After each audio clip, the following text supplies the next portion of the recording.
Alert का जारी किया गया है। अपने दर्शकों को बता दें कि मौसम विभाग के मुताबिक दिल्ली में अगले 2 दिन तक भारी बारिश हो सकती है। दिल्ली का तापमान ऐसे में गिर सकता है। IMD ने अनुमान जताया कि 30 से 40 किलोमीटर प्रति घंटे की रफ्तार से हवा चलेगी, धूल भरी आंधी भी चलेगी और मुमकिन है कि दिल्ली का अधिकतम तापमान 33 और न्यूनतम तापमान 27 डिग्री सेल्सियस तक गिर जाए। गर्मी और उमस से परेशान दिल्ली वासियों को बेसब्री से बारिश का इंतजार है। वहीं असम में बाढ़ से हालात लगातार बिगड़ते जा रहे हैं। लगातार बारिश की वजह से कई जिले जलमग्न हो गए हैं। इसकी वजह से 14 जिलों में 2.5 लाख से ज्यादा लोग बाढ़ से जूझ रहे हैं। 698 गांव में बाढ़ कहर बनकर टूटी है। कई रिहायशी इलाकों में पानी ने कब्जा जमाया हुआ है। काजीरंगा राष्ट्रीय उद्यान और टाइगर रिजर्व के 233 वन शिविरों में 26% हिस्सा जलमग्न हो चुका है। असम के मुख्यमंत्री के मुताबिक प्रधानमंत्री नरेंद्र मोदी और केंद्रीय गृह मंत्री अमित शाह ने हालात से निपटने के लिए हर संभव मदद देने का भरोसा जताया है। असम में बाढ़ से हालात लगातार बिगड़ते जा रहे हैं। लगातार बारिश की वजह से कई जिले जलमग्न हो गए हैं, जिससे लाखों लोग प्रभावित हुए हैं। राज्य के नदी नाले उफान पर हैं। कई रिहायशी इलाकों में पानी ने कब्जा जमा लिया है। क्या सड़कें, क्या जंगल, क्या मोहल्ले, सब जगह पानी ने ही कोहराम मचा दिया। वन्य जीवों के आवास यानी जंगल का एक बड़ा हिस्सा भी पानी की भेंट चढ़ चुका है। आंकड़ों के मुताबिक ब्रह्मपुत्र और बराक घाटियों समेत असम के 14 जिलों और 698 गाँव में बाढ़ का कहर है, जिसकी वजह से 2.5 लाख से ज्यादा लोग बाढ़ से जूझ रहे हैं। काजीरंगा राष्ट्रीय उद्यान और टाइगर रिजर्व के 233 वन्य शिविरों में 26% हिस्सा जलमग्न है। असम के मुख्यमंत्री के मुताबिक PM नरेंद्र मोदी और केंद्रीय गृह मंत्री अमित शाह ने हालात से निपटने के लिए हर संभव मदद देने का भरोसा दिया है। गुजरात के कई जिलों में भारी बारिश का दौर जारी है। जूनागढ़ के लोगों को बाढ़ जैसे हालात का सामना करना पड़ रहा है। वहीं निचले इलाकों में पानी घुस गया है। जलभराव की वजह से जूनागढ़ के 2 नेशनल हाईवे ठप हो गए हैं। करीब जिले के 34 सड़कों पर नदी बहती हुई दिखाई दे रही है। 29 गांव का संपर्क पूरी तरह से टूट गया है। हालात इस कदर बिगड़ गए हैं कि वहां पर NDRF और SDRF की टीमें तैनात करनी पड़ी। गुजरात में बारिश के चलते सूरत, अहमदाबाद, भुज, वापी और भरूच के कुछ इलाकों में बारिश के बाद जलभराव ने लोगों की परेशानी कई गुना बढ़ा दी है। उधर मुंबई के कई इलाकों में तेज बारिश हुई है, जिसके बाद जगह जगह पानी भरा हुआ नजर आया। यही वजह रही कि लोगों को आने जाने में काफी दिक्कतें हुई। हालांकि मौसम विभाग के मुताबिक मुंबई समेत पूरे महाराष्ट्र में जुलाई के पहले हफ्ते भारी बारिश होगी। मौसम विभाग ने अगले 72 घंटे प्रदेश के लिए बेहद अहम बताए हैं, क्योंकि तूफानी हवाओं के साथ भारी बारिश हो सकती है। अगले 72 घंटे में मुंबई, ठाणे, पालघर, पुणे, सिंधुदुर्ग, रायगढ़ में भारी बारिश की चेतावनी दी गई है। मौसम विभाग ने कई इलाकों में ऑरेंज अलर्ट जारी किया है।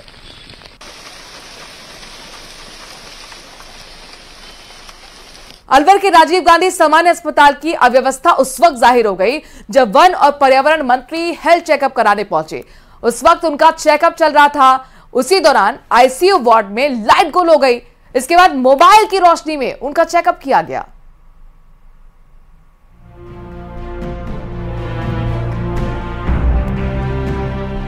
ICU की बिजली गुल है और मंत्री संजय शर्मा का रूटीन चेकअप जारी है।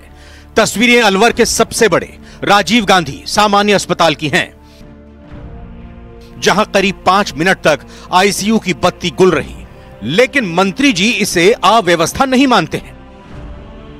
उनसे जब इस बाबत सवाल किया गया तो उन्होंने किस अंदाज में जवाब दिया, वो भी सुनिए।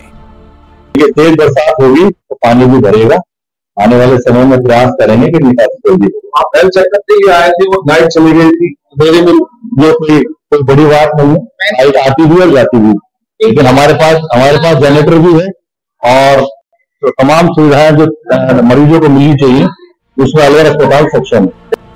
मंत्री जी को इस बात से कतई ऐतराज नहीं है कि ICU में 5 मिनट तक बिजली नदारद रही, लेकिन गनीमत थी कि जिस वक्त लाइट गई उस दौरान ICU में वेंटिलेटर पर कोई मरीज नहीं था।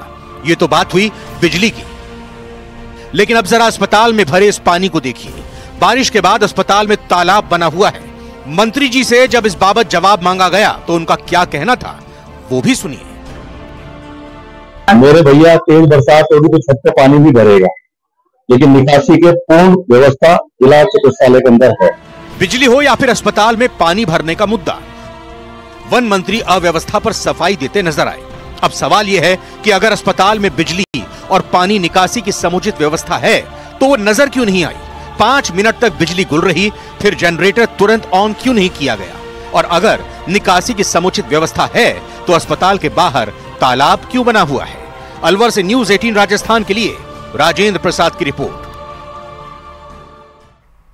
कोटा के माला रोड स्थित आर्मी एरिया में मगरमच्छ घुसने से हड़कंप मच गया। 4 फीट लंबा मगरमच्छ हड़ौती गेट के पास नाले के ऊपर जाकर बैठ गया। जवानों ने वन विभाग को जानकारी दी। मौके पर पहुंची वन विभाग की टीम ने कड़ी मशक्कत के बाद 4 फीट लंबे मगरमच्छ को रेस्क्यू किया और डैम में रिलीज कर दिया। बारिश के मौसम में अक्सर शहर सहित ग्रामीण इलाकों में मगरमच्छ सहित अन्य जीव जंतु आबादी वाले क्षेत्र में घुस रहे हैं। अब ये इलाके बहुत तेजी से बढ़ रहे हैं और इजाफा इनमें हो रहा है। तो कड़ी मशक्कत के बाद आखिरकार 4 फीट लंबे मगरमच्छ को रेस्क्यू किया गया है और डैम में छोड़ दिया गया है। दरअसल चूंकि आसपास नहर का इलाका है, लिहाजा अक्सर कभी मगरमच्छ तो दूसरे जीव जंतु यहाँ पर घुस आते हैं आबादी वाले क्षेत्र में। बारिश के मौसम में अक्सर इस तरह के मामले ज्यादा आते हैं।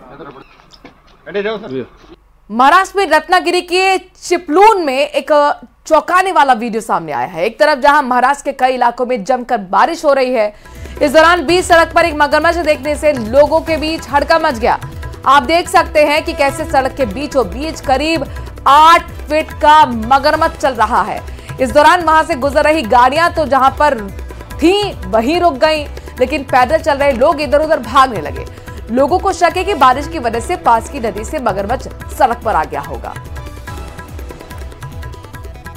तो आप देख सकते हैं, आपने कोटा की तस्वीर देखी जहां पर आबादी वाले इलाके में मगरमच्छ घुस गया था। अब ये रत्नागिरी की तस्वीरें देखिए, सड़क पर घूमता हुआ चलता हुआ 8 फीट लंबा चौड़ा मगरमच्छ। और इस तस्वीर को देखने के बाद आप तो हैरान परेशान हैं ही, लेकिन जो लोग वहां पर पैदल चल रहे थे उनके बीच में हड़कंप मच गया। इधर उधर वो भागने लगे और जो गाड़ियां वहां से गुजर रही थी जहां पर थी वो वहीं इस मगरमच्छ को देखकर ठहर गई, रुक गई। माना जा रहा है कि पास की नहर में बारिश की वजह से गलती से मगरमच्छ सड़क पर आ गया।